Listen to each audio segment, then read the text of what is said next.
Koki membunuh ikan setiap hari tetapi tidak pernah memakannya. Karena ini adalah ikan yang terkontaminasi limbah nuklir. Tubuhnya berubah bentuk dan mengandung radiasi dalam jumlah besar. Tapi dagingnya enak sekali. Ditangkap dan dijual oleh nelayan yang rakus akan uang. Akhirnya di tangan chef. Setelah beberapa saat, ikan goreng sambal yang lezat pun habis. Untuk dinikmati pelanggan. Terlihat sangat lezat.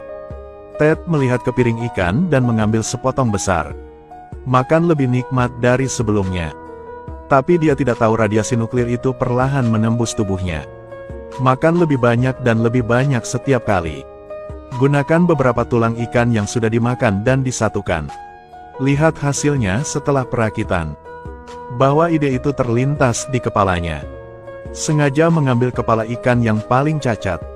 Keluarkan semua organ dalam. Dicangkokkan pada tulang yang tersisa. Pistol yang terbuat dari tulang herring. Masih kekurangan amunisi. Dan kemudian mengambil tulang lainnya. Hati-hati makan daging di atasnya. Setelah mengunyah, masukkan tangannya ke dalam mulut. Mencabut gigi ikan. Ini peluru pistolnya. Setelah memasukkan peluru ke dalam pistol, lalu tulang dari mulut ikan. Inilah pemicunya. Pistol yang terbuat dari tulang herring berhasil. Sebuah pikiran jahat muncul di kepalanya. Ketika Koki hendak membayar tagihan, Ted mengangkat senjatanya dan mencoba menarik pelatuknya. Koki itu tiba-tiba tertembak di wajahnya. Dia marah sekali dengan parang dan menebasnya. Gadis tetangga melihat ini dan melemparkan semangkuk sup panas ke wajahnya.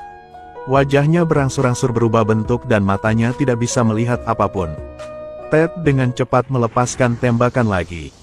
Pukulan lurus di tengah wajah. Si juru masak terjatuh karena radiasi nuklir. Dan pistol Ted juga meneteskan darah segar ke tanah. Lisa melompat ke laut untuk memancing hiu tersebut. Membuat Anna di atas khawatir.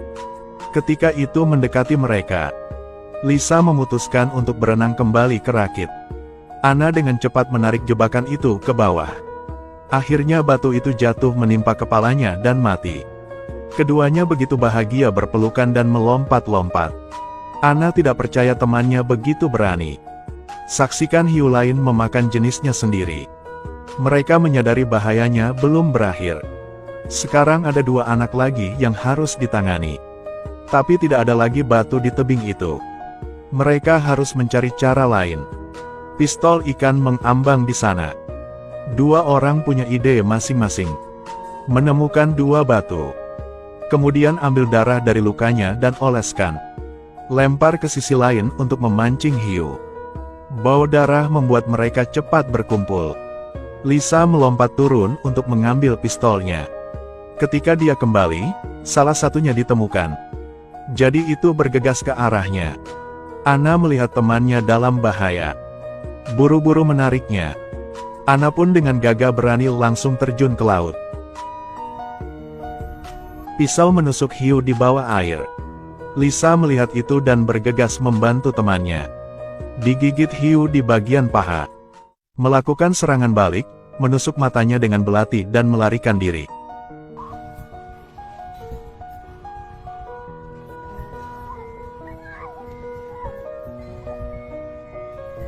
Dua orang saling menarik.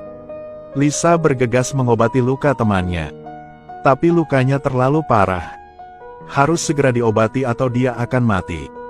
Tak lama kemudian, Anna pingsan karena kelelahan.